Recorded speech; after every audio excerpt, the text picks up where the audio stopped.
Katulad ko rin ba kayo na minsan di ko maiwasan na itanong sa sarili ko kung hanggang saan ba ako, kung saan ba ako dadali ng tadhana, kung saan ba ako dadali ng sitwasyon at ng sarili ko ngayon.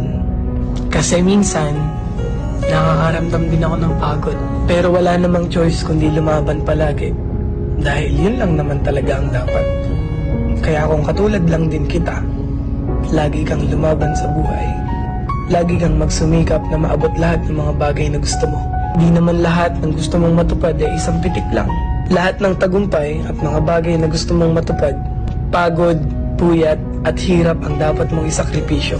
Tapos huwag kang susuko hanggang sa makuha mo na lahat.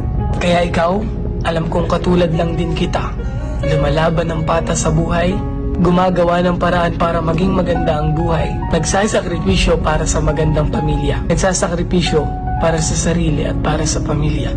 Ingat kayo palagi, stay safe, and follow me.